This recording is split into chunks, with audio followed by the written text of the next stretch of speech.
Poslouchej, jo. Dej to dolů, jo. No to nedošáhnu, ne. Dobrý, no. Jsem potkal Dežátek.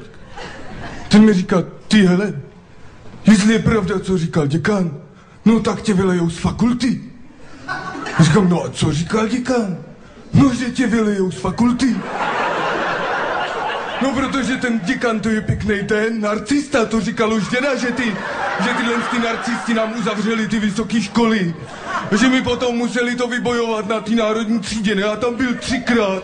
Tam jsme byli všichni národové různý, ne? Jsme tam bojovali za tu vaši tu demografii, abyste to tady měli, ne? No se nesmí, nedělej, že tomu nerozumíš, ty vy furt nám jakože nerozumíte. Furt byste nás chtěli nějak přecvičovat, nebo co? Přijdu do obchodu, říkám, dej rohlík, ona říká, a kouzelný slovíčko.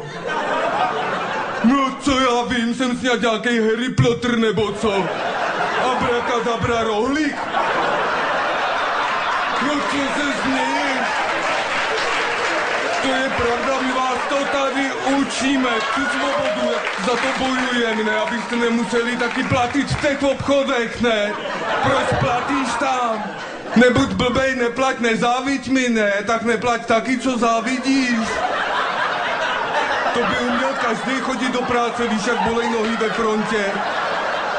Nebuď blbej, ne, tak bojuju za tu vnitřní tady naší celospolečenskou, ne, tu deto, ne, tu diskografii, ne. Šukary, šukary, jambory, jambory, bím metal, no jdu kolem železářství, říkám dobrý, železo dobrý, dám do sběru dobrý, tam říkám, máš hřebíky, a on říká, a kolik? Říkám, nekolik, hřebíky. A on, a kolik? Říkám, hřebíky, ty seš kolik narcistický. Co se směješ, ty nic nevíš, netleskej. Víš ty, kdo to tady postavil, tu Prahu? To byl baron, ten cigánský, si vzal za ženu kněžnu Libuši. Ta postavila Libuš, když měla to věštění. Teďka tam máme ty kuřata, ty slepice, tak jste se tam nastěhovali, že to žerete, kolem jste to postavili, tu Prahu. Teďka to tam chodíte do toho KFC zobat, co? Klub fajných cikánů, vám rozumím, no. A teďka si promluvím. Já si teďka promluvím s tím dekanem. Já mu to řeknu.